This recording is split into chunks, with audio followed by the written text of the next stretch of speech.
Amém. Eu quero que você pegue a sua Bíblia. Eu quero falar nessa noite sobre avivamento à maneira de Deus. Abra em Atos dos Apóstolos, no capítulo 6.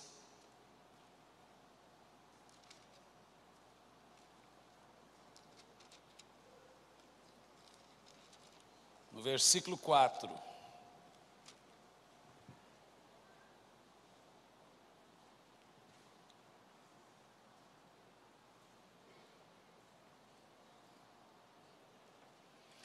Diz assim: quanto a nós, nos dedicaremos à oração e ao ministério da palavra. Vamos orar a Deus. Senhor, fale conosco, que não seja eu quem fale, mas que seja o Teu Espírito Santo. Nos ensine, nos instrua, fale com a Sua igreja, esconda-me atrás de Ti, que a carne não se manifeste, que o homem não se manifeste, mas que o Teu Espírito possa trazer a Tua palavra. Não me deixe Te atrapalhar, Pai, que eu seja simplesmente um transmissor da Tua palavra aqui, em nome de Jesus. Amém. De acordo com esse texto, nós vemos aqui duas prioridades apostólicas para gerar um genuíno e um verdadeiro avivamento. Quando nós olhamos na história da Bíblia Sagrada, em toda a história vétero e neotestamentária, nós vamos ver o que produziu e o que gerou o que nós chamamos de avivamento. A igreja cristã, ela é feita de histórias de avivamento. Desde a igreja de Atos dos Apóstolos e passando de tempo por tempo, claro, nos 1000 anos de trevas, vivemos hoje 100 e poucos anos do famoso avivamento de Azusa. Mas a história revela que nenhum avivamento depois dos apóstolos durou mais de 100 anos. Estava lendo esses dias e percebi exatamente, todos os avivamentos duraram no máximo 110, 105, 100 e poucos anos. Isso me trouxe uma crise muito grande, porque o avivamento apostólico, ele dura até hoje. Nós somos frutos da igreja apostólica. E você há de concordar comigo que o avivamento dos apóstolos acontece ainda hoje, por isso que aqui nós estamos. E vasculhando a Bíblia Sagrada, eu fui perceber o que fez o avivamento apostólico chegar até nós. Por que ele foi um avivamento durável? Por que ele foi um avivamento permanente? Eu não achei nenhum mistério, não achei nenhuma forma mirabolante. O que eu achei está aqui no versículo 4. Os apóstolos dizendo de sua própria boca: quanto a nós, nos dedicaremos a duas coisas: oração e o ministério da palavra. Bom, é sobre essas duas coisas que eu vou falar nessa noite, sobre esse grande tema que é a pregação, a importância da exposição da palavra para produzir uma vitória, para produzir um avivamento que perdure por longos e muitos longos anos. E também vamos aprender um pouco sobre vida de oração constante. Obviamente aqui nesse texto, a oração ela vem primeiro, eu quero colocar a oração depois e iniciar com o ministério da palavra. E depois vamos terminar falando sobre a vida de oração constante para receber de Deus algo poderoso. Amém? Vamos caminhar pela palavra de Deus aqui nessa noite. Quem crê, diga amém. Amém. O que é ministério da palavra? Bom, primeira coisa, você precisa entender que existem 4 definições para o termo pregar na Bíblia Sagrada. Existe um termo que se chama pregueira, existe um outro termo que se chama eioélio, existe um termo que se chama querigma, um outro termo que se chama querúcio. Os mais conhecidos é querigma e querúcio. Querigma e querúcio são distintos. Por exemplo, quando você vai na Bíblia Sagrada e você vê lá que Jesus pregou aos espíritos em prisão, a palavra que você encontra ali é querúcio. Ou seja, muita gente pensa que Jesus foi no inferno para salvar quem estava no inferno. Jesus não foi no inferno para salvar, ele foi lá para dar uma satisfação. Por isso que você encontra a palavra lá, querúcio. O que Jesus foi fazer no inferno foi trazer um juízo. E ele dizia o seguinte: vocês estão aqui por isso e por isso. Quando Jonas vai em Nínive, e a Bíblia diz que lá ele pregou, a palavra que você encontra lá também é querúcio. O querúcio é uma sentença. O profeta normalmente é um pregador de querúcio. Então Jonas está em Nínive e ele diz assim: em 40 dias vocês vão morrer. Você entendeu agora o que é um querúcio? O querúcio não é uma mensagem de boas novas. O querúcio não é um querigma. Quando Jesus diz: ide por todo mundo e pregai o evangelho, a palavra que você encontra é querigma, que significa boas notícias. Mas nem sempre o pregador será um pregador de querigma. Muitas vezes ele sim será um pregador de querúcio. Agora, quando você encontra outras duas palavras do termo pregar, eioélio e pregueira, essa palavra vem de profetizar. Existe uma diferença entre palavra de conhecimento e profecia. Aquilo que nós chamamos de profecia é o espírito da pregação. Aquilo que a igreja hoje chama de profecia é a chamada palavra de conhecimento. De fato, a maior e a verdadeira profecia é a exposição da palavra de Deus. A Bíblia Sagrada diz, quando Moisés diz que queria que todos profetizassem, Moisés não está dizendo que queria que todo mundo abrisse a boca e começasse a orar em línguas dizendo: eis meu servo, eis meu servo. Moisés está dizendo que ele queria que todos pregassem. É essa profecia que Moisés está dizendo. Quando você lê a Bíblia Sagrada e entende que algumas coisas têm uma função de gerar vida, que é o termo para a palavra avivamento, você vai entender a diferença entre pregação e palavra. Pregação é o conteúdo da palavra. Pregação é aquilo que o pregador faz. Palavra é aquilo que Deus traz. Nem sempre um pregador prega a palavra, ok? Mas toda vez que ele prega a palavra, ele está pregando. A pregação é o conteúdo da palavra, e a palavra ela vem de Deus. A ordem de Deus é: pregue a palavra e não sobre a palavra. A ordem de Deus é: pregue a palavra. Isso está no artigo definido. De tal maneira que o pregador, ele não cria a palavra. Uma certa feita, um amigo meu disse: você me dá licença que eu vou preparar o sermão, vou preparar a palavra. Eu disse: a palavra está pronta, você precisa preparar o pregador. A palavra já está registrada. O outro disse o seguinte: me dá licença que eu vou entrar na presença de Deus. Eu disse: quando foi que você saiu? Quando você começa a analisar a Bíblia Sagrada, a pregação ela vem de Deus, ela emana de Deus para a vida do pregador, de tal maneira que o pregador ele não cria a palavra. Você não vai encontrar, Deus não tem compromisso com a palavra do pregador. Deus tem compromisso com a sua palavra. A promessa de Deus é que a palavra dele não volta vazia. Não é a palavra do pregador, é a palavra dele. Isso significa que nós só teremos total cumprimento das promessas de Deus na nossa vida se pregarmos a palavra como ela deve ser pregada. Quem crê nisso, diga amém.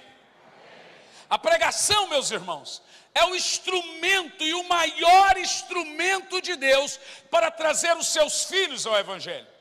A Bíblia sugere que Deus salva pela palavra, Deus chama pela palavra, Deus cura pela palavra. A fé vem pelo ouvir a palavra de Deus, de tal maneira que tudo tem início na exposição da palavra. É pela palavra que o pecador vem. O apóstolo Paulo fala em Romanos 10, como ouvirão se não há quem pregue, como crerão naqueles em quem nunca ouviram, como virão se você não enviar.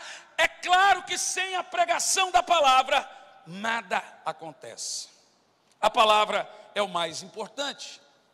Qualquer coisa que não é o ministério da palavra contribui com o ministério da palavra, mas não o substitui.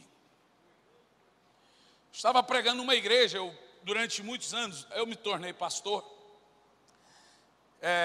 e eu congregava numa igreja, uma igreja muito grande, uns 8.000 pessoas, membros mais ou menos, e toda vez que eu estava no culto, o pastor vinha a mim e dizia: puxa, que bom que você está aqui, você tem uma palavra de Deus para entregar hoje? Eu dizia: sempre tem, sempre eu vou ter uma palavra de Deus para entregar. Ah, que maravilha, porque até agora nada veio para mim. Então eu já chegava no culto armado, já vi o pastor lá folheando a Bíblia, falei: é hoje. Eu falava para minha esposa: é hoje. Aí eu comecei a boicotá-lo. Falei: pastor, hoje eu vim para receber. Mas e aí, o que eu faço? Agora o senhor vai ter que pregar.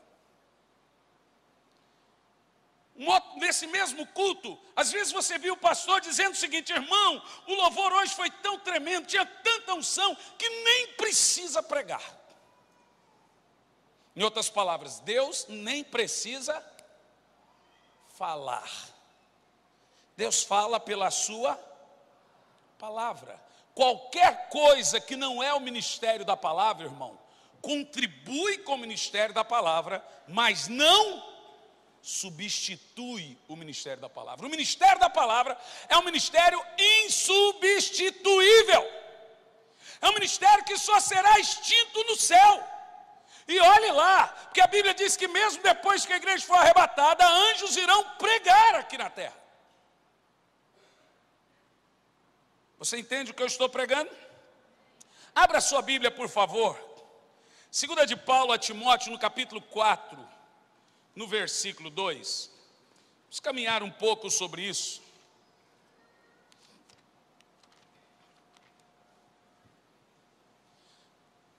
Veja bem, o apóstolo São Paulo, nosso professor, ele vai nos ensinar o que é uma pregação bíblica. Toda pregação, ela pode ser considerada bíblica. Todo pregador pode ser considerado pregador do Evangelho. Quais são os critérios de Deus para que uma pregação seja uma pregação que Deus abençoa? A Bíblia vai dizer. 2 de Paulo a Timóteo, no capítulo 4, versículo 2, o apóstolo São Paulo começa dizendo aqui o seguinte: pregue a palavra. Como é que é? Agora, não é sobre, a pregação não é sobre a palavra, a pregação é a palavra. Pregue a palavra. Agora Paulo está dizendo o que um pregador tem que fazer: pregar a palavra. Eu fui num culto e embaixo do púlpito estava escrito assim, ó. Eu achei muito interessante, até quis copiar: se Deus não falou contigo, não fale a nós. Legal, né? Isso é interessante. O pregador já pega e já lê aquele negócio: ih, rapaz, vou ter que pregar. O apóstolo São Paulo, ele diz o que um pregador tem que fazer: ele deve pregar. Por isso ele é um pregador. Agora ele vai dizer quando se deve pregar. Aqui está entre linhas: a tempo e fora de tempo. O pregador deve pregar. Quando ele deve pregar? A tempo e fora de tempo. E agora Paulo vai dizer qual é o conteúdo da pregação de um pregador do Evangelho. Você está aí comigo na Bíblia? Como é que está lá? Corrige. Como é que? Exorta e encoraja. Vamos lá? Corrige, exorta e encoraja. Talvez você pode pensar que Paulo redundou, que corrigir e exortação é a mesma coisa. Não é. Corrigir é uma coisa, exortação é outra coisa. A palavra corrigir aqui é colocar de volta. Isso dá a ideia de um trilho, de um trem sair do trilho e você corrigir a rota desse trilho. Inclusive, existe uma diferença de você corrigir uma pessoa e você exortar uma pessoa. Você só corrige alguém que está se desviando da sua rota. E você só exorta alguém que está saindo longe. Porque a palavra exortar significa trazer para perto. Viu a diferença? Paulo está dizendo o seguinte: traga de volta quem está se desviando, essa é a função da pregação, e traga para perto quem está distante. E em último lugar, ele fala: encoraja ou repreende. Veja que uma pregação bíblica, ela tem 3 regras bíblicas básicas. Ela tem que ter amor, ela tem que ter confronto e ela tem que ter consolo. E a igreja moderna hoje só fica na última parte, consolar. Como é que é? Todo mundo, consolar é bíblico, mas não é só isso. Por exemplo, Deus tem uma bênção para você, Deus tem uma vitória para você, o Senhor vai te curar. Isso é uma mensagem de quê? Consolo. Mas a pregação bíblica não pode se resumir ao consolo. E agora Paulo ainda diz que mesmo você usando essas 3 regras para pregar, você não pode trazer nada para a Bíblia que não seja da Bíblia. Ele diz, fazendo tudo isso, faça isso com toda paciência, na sã doutrina. Por que eu estou falando isso? Porque nós percebemos que o que gerou o avivamento apostólico foram 2 coisas: a pregação fiel e bíblica e uma vida de oração constante. Não é isso que vemos? E se a pregação tem a função de produzir um verdadeiro avivamento, o que é esse ministério? Do que ele se trata?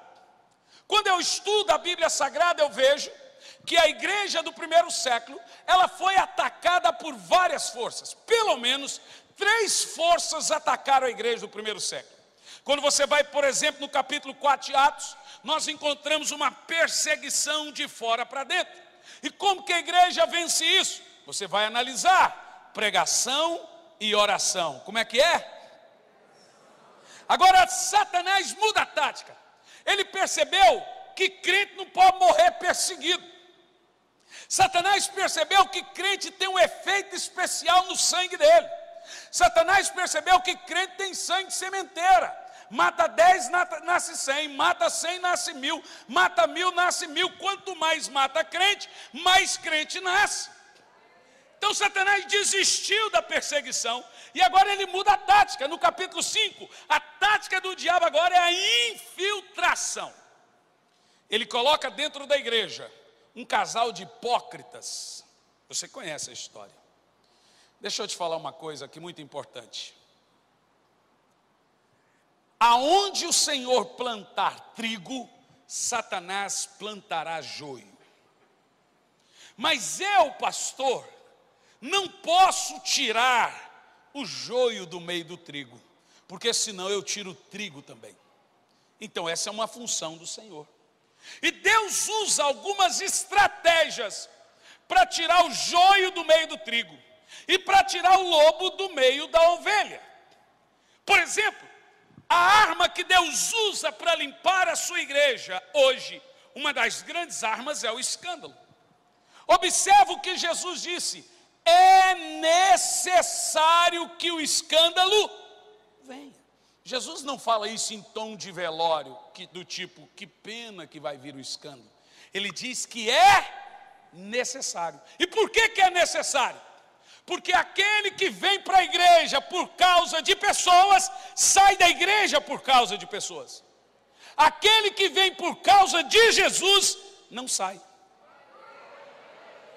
Por isso que o escândalo, ele não abate a ovelha, porque Jesus diz: a minha ovelha não, a minha ovelha ouve a minha voz. Ele está firme na rocha que é Cristo. Você quer ver uma outra arma que Deus usa para limpar a sua igreja? Falsos profetas. Um falso profeta é agente de Deus para falso crente. Quem levanta espírito enganador, espírito mentiroso e falso profeta é o próprio Deus. Confere aí na sua Bíblia, 2 de Paulo aos Tessalonicenses, no capítulo 2, no versículo 11.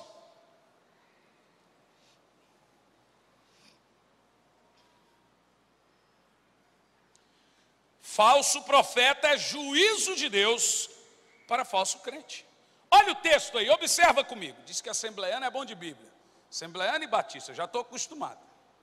2 de Paulo aos Tessalonicenses, no capítulo 2, versículo 11, diz: e por esse motivo, Deus os envia um espírito de sedução, para que creiam na mentira todos, todos que não creram na verdade, antes se deleitar nos prazeres desse mundo. Quem que enviou o espírito de engano nos últimos dias?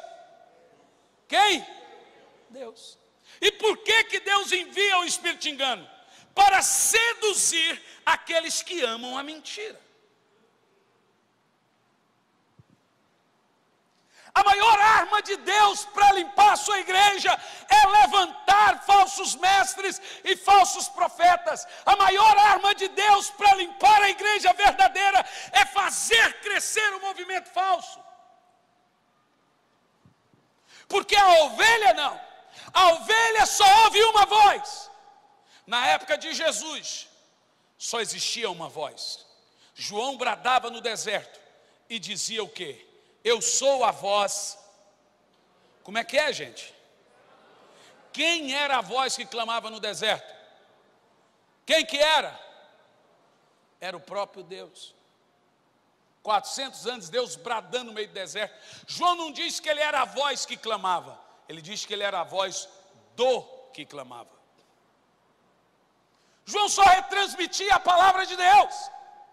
A palavra, a voz é sempre de Deus, nós somos apenas interlocutores, só retransmitimos. E agora João está retransmitindo isso, 400 anos de silêncio interludiano, um tempo de Malaquias a Jesus, só tinha uma voz. Hoje nós vivemos um tempo de muitas vozes. O cara prega uma coisa na internet, sai daquela mensagem, vai para o outro desprega o que o outro pregou. Aí você vai para o outro já desprega o que o outro pregou. Se você não estiver firme em Cristo, você vai ter uma confusão tão grande na sua cabeça, que você vai dizer, meu Deus, quem está falando a verdade? Eu vou te dizer quem está falando a verdade. Jesus diz, eu sou o caminho, a verdade e a vida. Ninguém vem ao Pai se não for por mim. Se você olhar para Cristo, você não será confundido. É o que diz a palavra de Deus.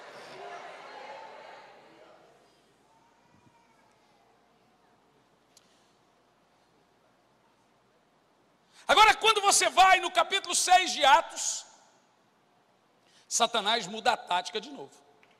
A tática agora é a distração. Primeira tática do diabo sempre é perseguir. Se não dá certo, ele infiltra. Ele põe você no mau caminho.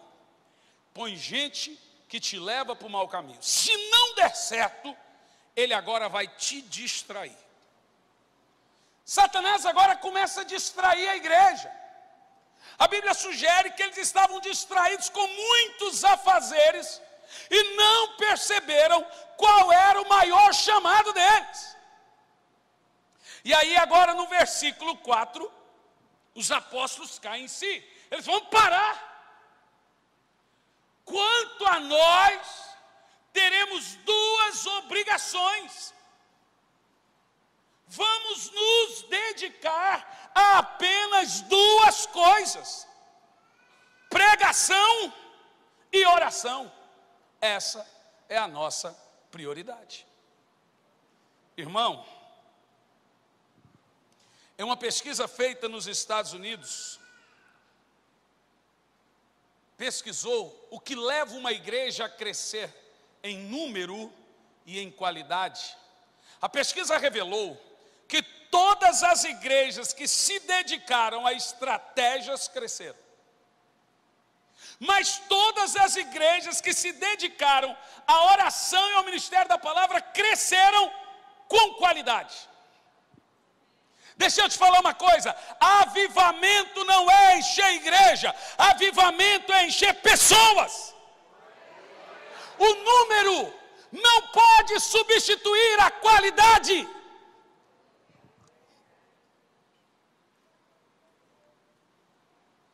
Toda igreja que tem por dedicação amar, conceber, entender, valorizar esses dois ministérios crescem em qualidade e em número e permanecem.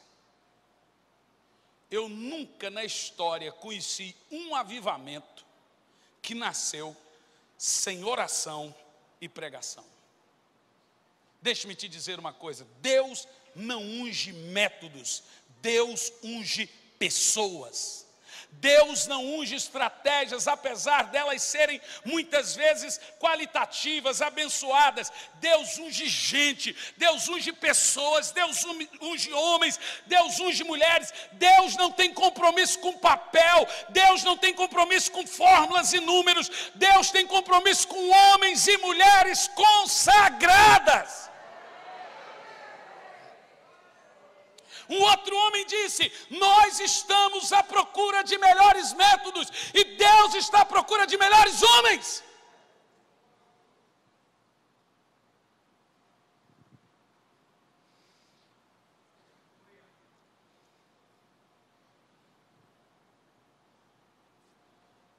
Quando eu analiso a ótica da pregação bíblica, pela graça de Deus eu sou formado em psicologia e também sou professor de faculdade teológica.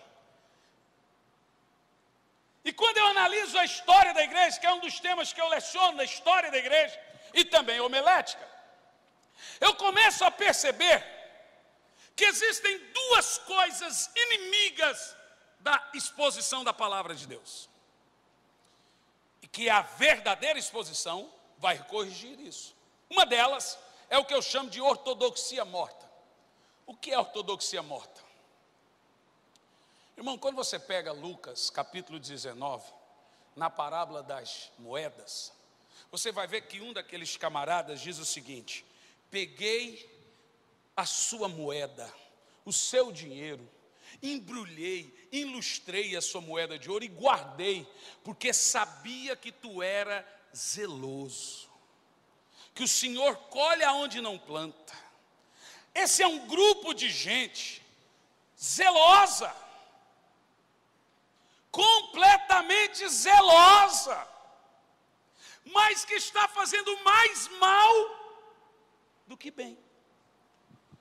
É o tipo de gente que, em nome da ortodoxia, mata o avivamento. Ortodoxia morta mata. Não há nada mais solene do que um velório. Você quer uma coisa mais reverente do que um velório, irmão? Quer uma coisa mais respeitosa do que um velório? Eu tenho esse jeito meu de pregar. Um dia o rapaz falou assim: Deus não é surdo. Eu falei: também não é um velho gagá.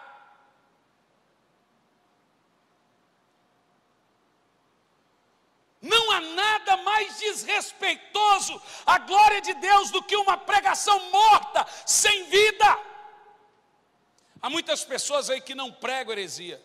Há muitas pessoas aí que não creem heresia. Há muitas pessoas aí que não vivem heresia. Mas está faltando poder do alto. Está faltando fogo, está faltando virtude. John Wesley disse: põe fogo no teu sermão ou põe o seu sermão no fogo. Esse mesmo grande pregador disse: se o púlpito pegar fogo, os bancos irão incendiar. Nós precisamos de pregadores ungidos. Só com pregadores ungidos que nós vamos ver pecadores rendidos.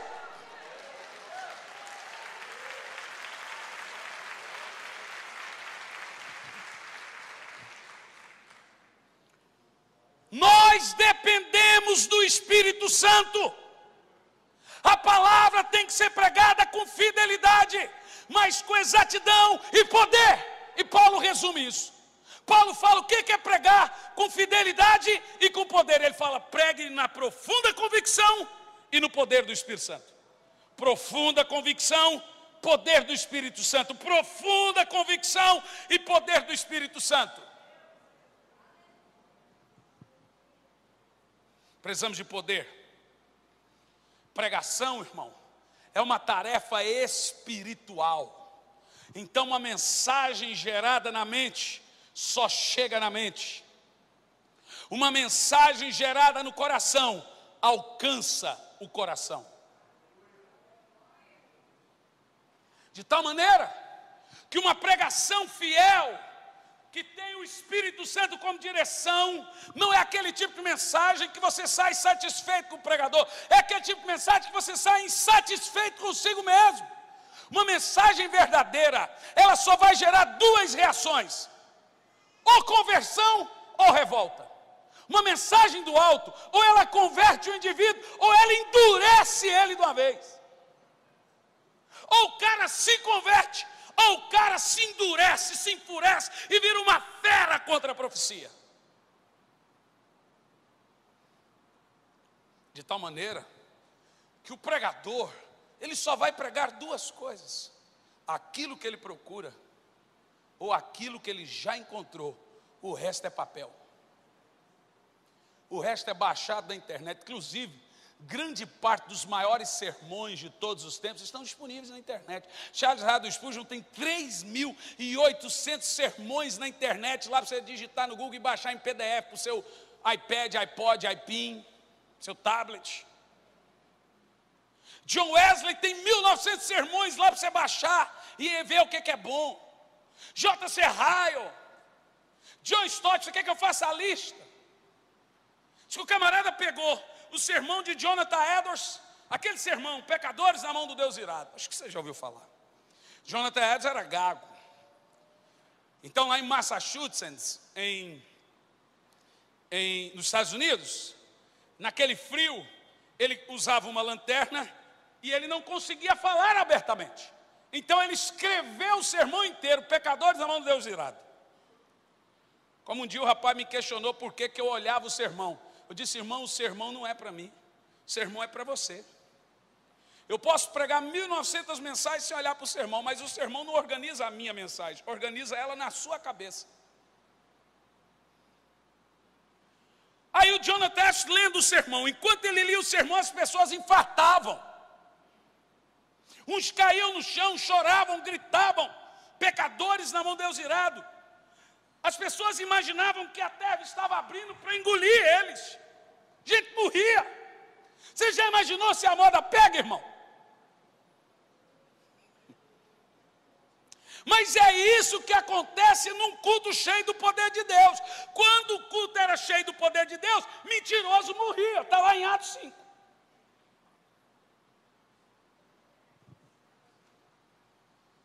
O povo está pedindo avivamento, avivamento. A hora que ele vier, de fato, prepare os velórios.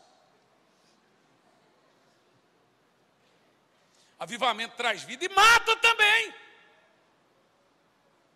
A Bíblia diz que não permanece na congregação do justo horas. Aí Jonathan Edwards pregava e as pessoas caíam. Um seminarista pegou o sermão de Jonathan Edwards e falou: eu vou pregar. E as pessoas vão cair. E ele pregou e as pessoas caíram no sono. Nós precisamos entender que a pregação é uma tarefa do alto. O pregador, ele prega aos corações. A palavra pregação, no grego, significa suplicare, ou suplicância. Pregação é um desespero a um desesperado, é uma súplica a quem se quer ser suplicado. Pregação não é ofício para criança, não é coisa de menino, é coisa de gente irresponsável. Você está lidando com a alma das pessoas.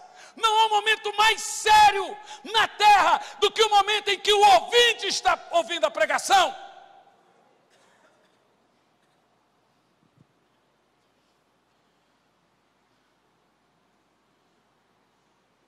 O pregador espiritual, ele suplica as pessoas. Porém, um pregador carnal, ele faz mais mal do que bem. É como um médico fazer uma cirurgia, tirar a enfermidade, sem higienizar as mãos. Ele vai tirar a doença e deixar a infecção lá dentro. Nós precisamos entender o que é esse ofício. Nós precisamos entender o que é essa pregação. Nós precisamos entender o que isso significa. Essa geração de pecadores, essa geração de pregadores, dará conta a essa geração de pecadores. Quando eu olho para a Bíblia Sagrada e eu vejo em Sodoma e Gomorra, quantos pregadores nós tínhamos em Sodoma e Gomorra, quantas Bíblias tínhamos em Sodoma e Gomorra, quantas, irmão, eu vim em Goiânia agora, 12 rádio gospel dentro da cidade. Uma cidade de mega igrejas, uma maior que outra. Você vai em Belo Horizonte, meu Deus. Rio de Janeiro, meu Deus. Sodoma e Gomorra não tinha rádio, não tinha pregação, não tinha Bíblia, não tinha profeta, não tinha pregador. E na primeira marcha gay, Deus matou todo mundo. Havia muita fome para pouco pão. Hoje, há muito pão para pouca fome. E se Deus não fizer alguma coisa com essa geração, Ele haverá de pedir perdão para a geração de Sodoma e Gomorra.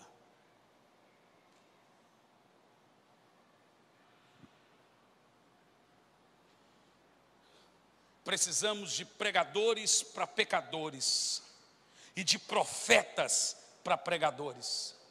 Nunca precisou tanto de pregadores de retidão como nessa geração. Que se levanta em nosso tempo os pregadores do Evangelho, porque pregador do Evangelho buscam a alma das pessoas, os demais buscam o elogio delas.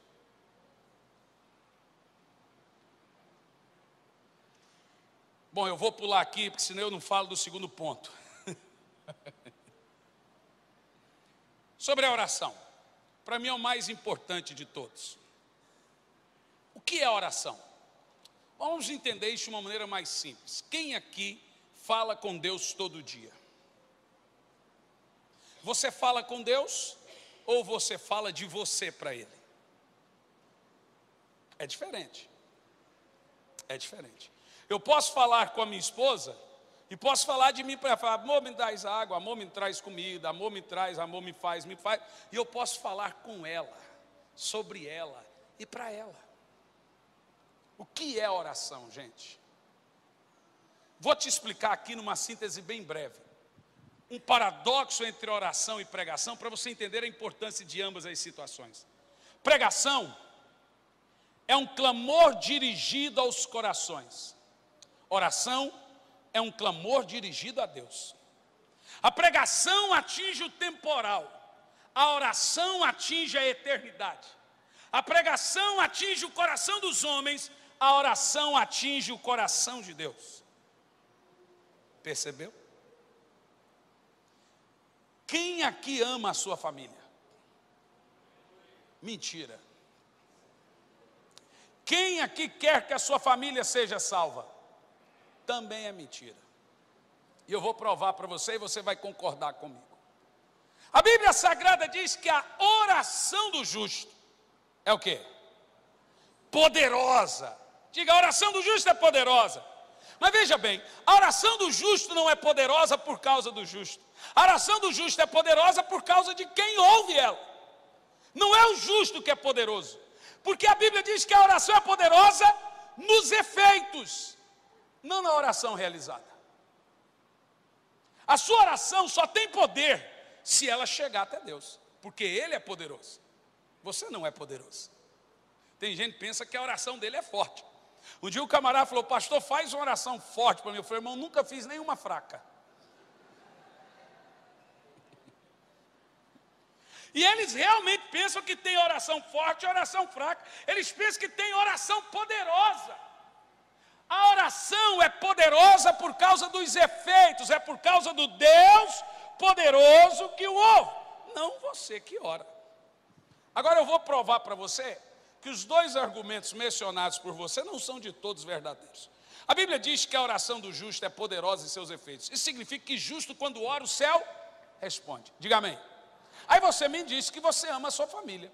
E você me diz que quer que a sua família seja salva. Eu vou lhe provar um erro. De duas uma. Se a oração do justo é poderosa em seus efeitos, ou você não ora,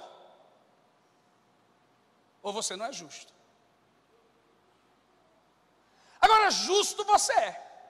Porque Romanos capítulo 5, versículo 1, tendo agora, pois, sido justificados pela fé, tende paz com Deus. Justo você é. Só lhe restou uma opção. Você não ora e diz que ama a família. Entendeu o que eu disse? Quem entendeu, diga amém. Irmãos, oração é o maior segredo da eternidade. Satanás não teme grandes pregadores. Satanás teme homens e mulheres de oração. Satanás não teme quando eu subo aqui para pregar. Satanás teme quando eu vou para o quarto para orar.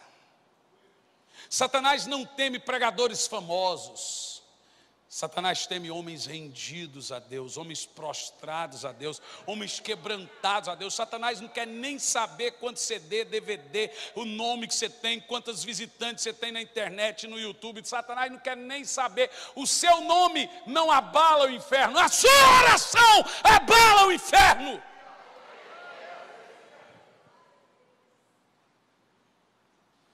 Oração não é só a maneira que eu consigo alguma coisa de Deus, é como Ele consegue também de mim algumas coisas.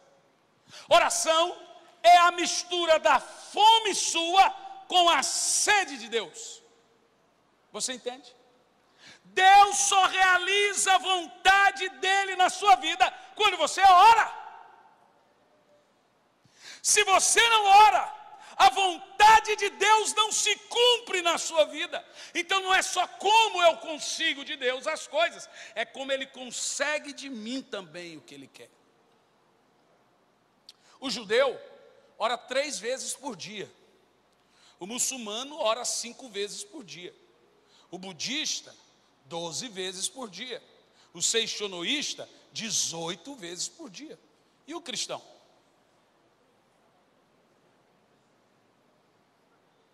Nós somos a única raça religiosa que ou fala pouco com o seu Deus ou não fala. Mas sabe qual é a diferença? Eles têm deuses mortos, mas o trata como se estivesse vivo.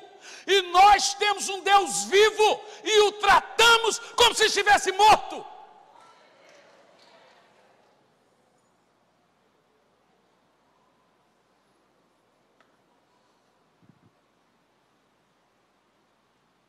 Oração é extremamente importante, irmão. Precisamos orar. Você não precisa ser espiritual para pregar. Você não precisa ser espiritual para cantar. Você não precisa ser espiritual para tocar. Você não precisa ser espiritual para fazer nada na igreja. Você só precisa ser espiritual para fazer uma coisa: para orar. Ninguém finge que é de oração.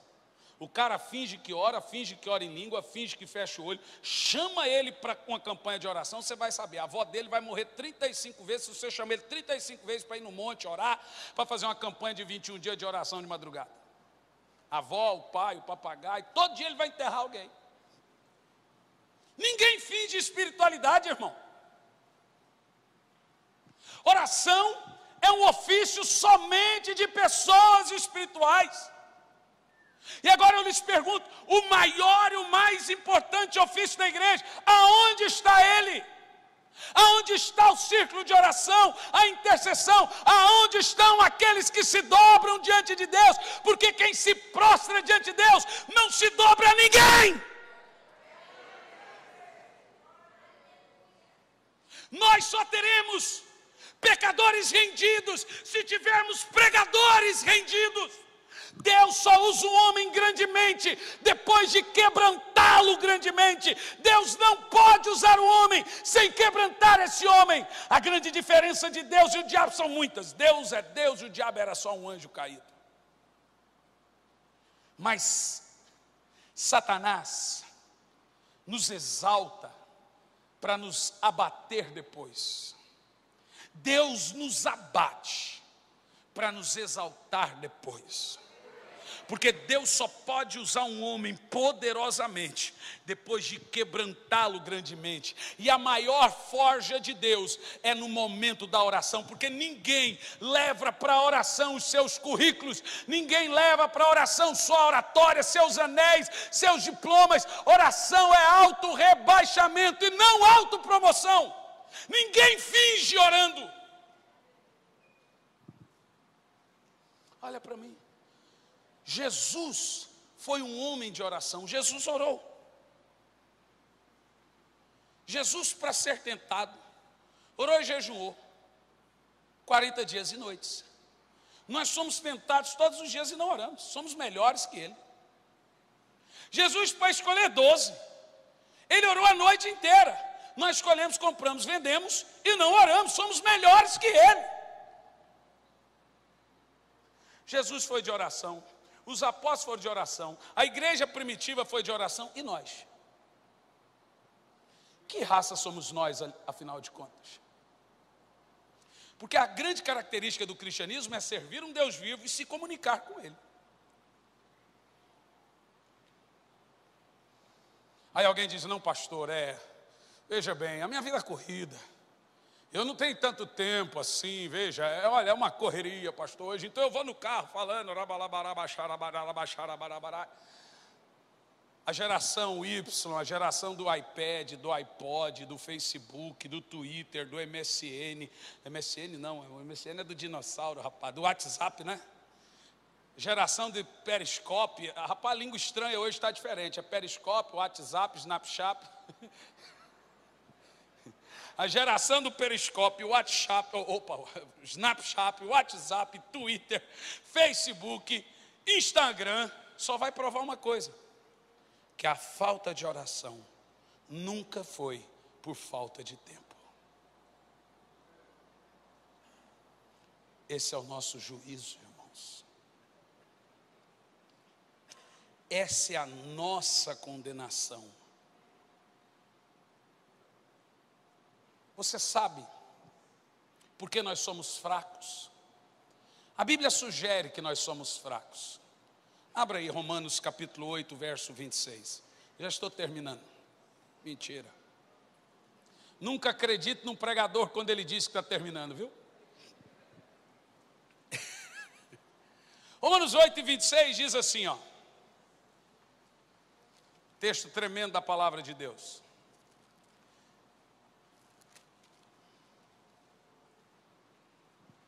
Do mesmo modo, o Espírito nos ajuda em nossas... Agora veja bem, nós temos fraqueza, nós somos fracos. O movimento da nova era não, o movimento da nova era diz que você é forte. Mas a Bíblia chama você de fraco. Tem gente que tem fraqueza física. Tem gente que tem fraqueza emocional. Tem gente que tem fraqueza moral, desvio de caráter. Tem gente que tem fraqueza espiritual. Nós temos muitas fraquezas. Agora, qual é a raiz das nossas fraquezas? Por que nós somos fracos? A Bíblia diz. Do mesmo modo, o Espírito Santo nos ajuda em nossas, porque não sabemos como orar. Qual é a raiz da sua fraqueza? Não orar. Qual é a raiz da sua fraqueza? Qual é a raiz da sua fraqueza? Não orar. E vou mais além. O crente que ora deixa de pecar. O crente que deixa de orar começa a pecar. O crente que ora deixa de pecar. O crente que deixa de orar peca. O pastor ou o crente que não ora está desviado ou se desviando. É questão de tempo. Jesus disse, vigiai e orai, vírgula. Tem gente que pega esse texto. Veja, Jesus ensina você a orar para não cair em tentação. Fala, na oração do Pai Nosso, ele diz, livra-nos da tentação. Mas nesse texto, quando ele está orando no Getsêmani, ele volta e os discípulos estão dormindo, ele não está falando de tentação, para você orar para ser livre da tentação. Ao contrário, olha o que ele fala, vigiai e orai, vírgula, para não cair. Nós temos dois textos sobre a palavra que mostram que a falta deles leva você à queda. Em Salmos, Davi diz, a tua palavra escondi no meu coração, para não pecar. Agora sobre a oração, vigiai e orai para não cair. O crente que não ora, cai. Irmãos, se Satanás destruir nossa vida de oração, ele já fez mais da metade. Satanás não precisa tocar muito em você, é só impedir você de orar.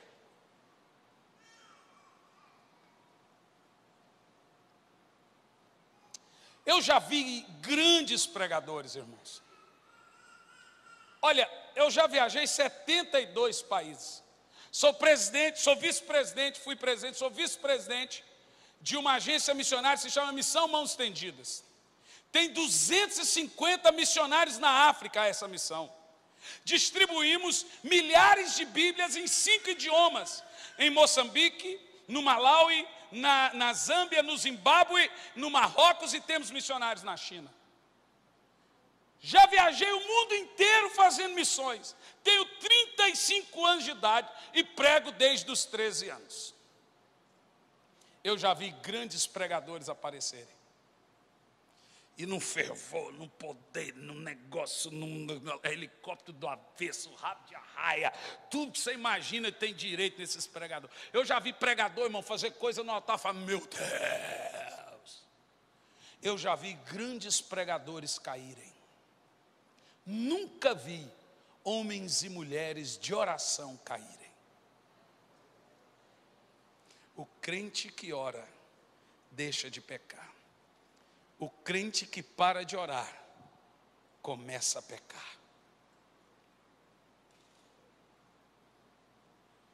Você ora? Você deve orar, mas você ora? Oração, irmão, não é só você falando. Oração é também ouvindo a Deus. Você fala, pastor, eu oro. O irmão chegou e falou, pastor, eu oro o dia inteiro. Estou no carro, nesse trânsito, eu estou falando com Deus. Ah, é? Mas foi assim que Jesus disse para você orar?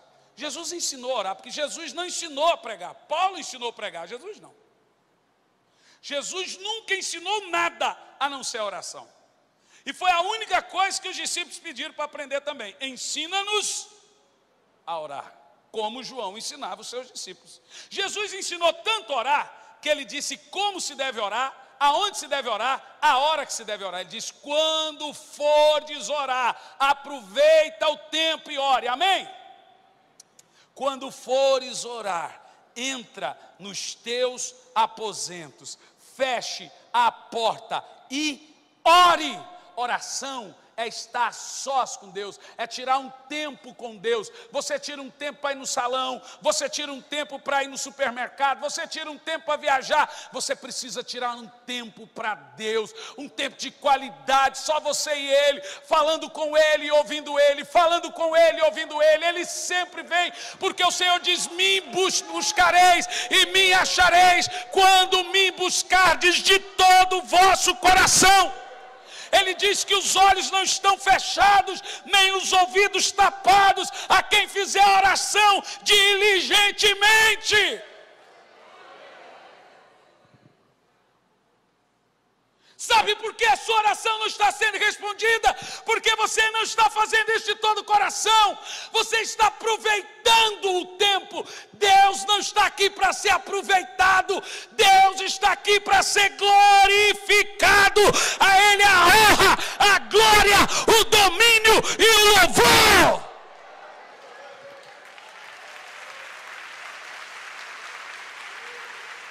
Ô irmão, pare de aproveitar a Deus, pare de tolerar a Deus. Você quer orar no carro? Maravilha. Você quer orar no avião? Maravilha. Mas tire um tempo de qualidade para estar com Deus. Sabe, eu ouço irmãs, mas seu pastor, eu já fui uma mulher de oração. A minha mãe vem com esse conto para mim. E ela, quando vai vir na casa, ela conta para todo mundo, você sabia que eu já fui uma mulher de oração? E você está rindo que você está se vendo no filme? Ou está só rindo da história mesmo?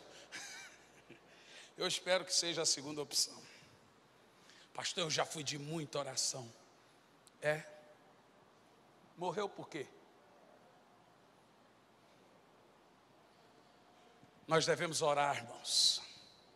Orar sem cessar. Eu posso contar aqui uma lista de pecados que cometemos por não orar. Você sabia que deixar de orar é um pecado grave?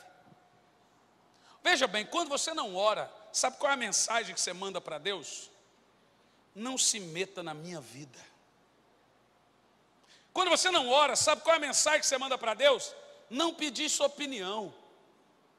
Quando você não ora, sabe qual é a mensagem que você manda para Deus? Não quero saber a tua vontade. Quando você não ora, sabe qual é a mensagem que você manda para Deus? Não quero te conhecer, não quero intimidade, não quero aliança. Eu posso fazer uma lista, a Bíblia diz, Samuel disse, pecaria eu contra Deus, deixando de orar por vós. Deixar de orar, irmão, é pecado de rebeldia, desobediência, pecado de independência, é o pecado de Adão. A Bíblia diz, e a Bíblia manda orar. A Bíblia diz, ore sempre, ore. Jesus manda você entrar no quarto e orar. Deixar de orar é um gravíssimo pecado. Não há vitória sem oração. A irmã chegou, veio com a lista. Pastor, está aqui uma lista. O que é isso, irmã? Lista de compra? Quase, pastor. Essa lista aqui é para o senhor orar por mim. Eu peguei a folha, dobrei a folha, devolvi para ela. Escuta bem, sou seu pastor, não sou seu guru. Vamos orar junto por isso aqui. Não sou guru, sou pastor, irmã. Você pode falar com Deus, o véu do tempo se rasgou. Deus está pronto para te ouvir, vai falar com Deus.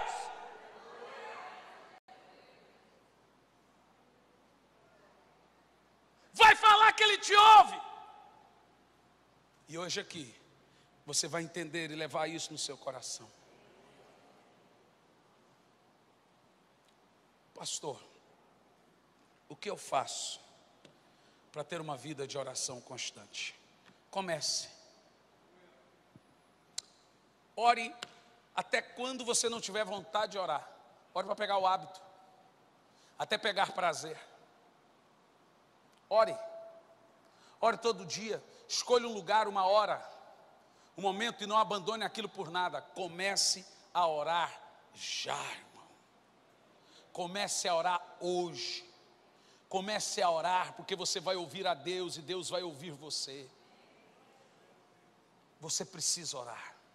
Só com esses dois ingredientes que um avivamento explosivo virá sobre a sua vida. O irmão do teclado veio aqui para parecer que está terminando. Eu quero que você fique em pé no seu lugar, por favor.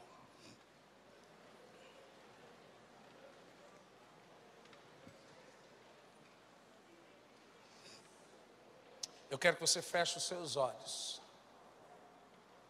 Põe a mão no seu coração.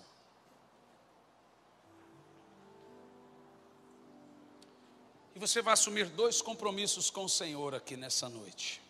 Primeiro compromisso: eu vou mudar duas coisas na minha vida: meditação da palavra e vida de oração diária.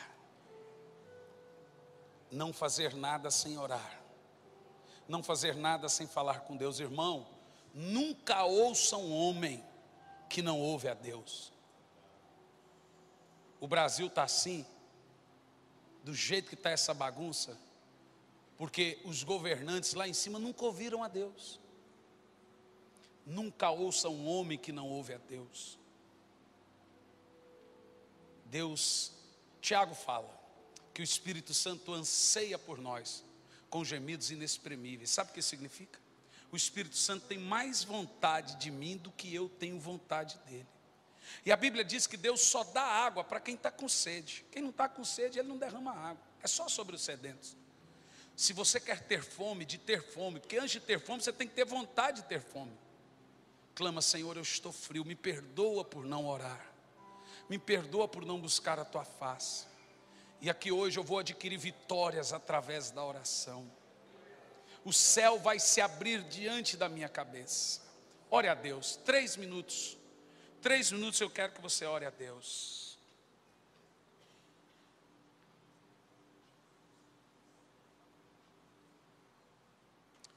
É um momento de mudança e transformação. Senhor, aqui está a sua igreja.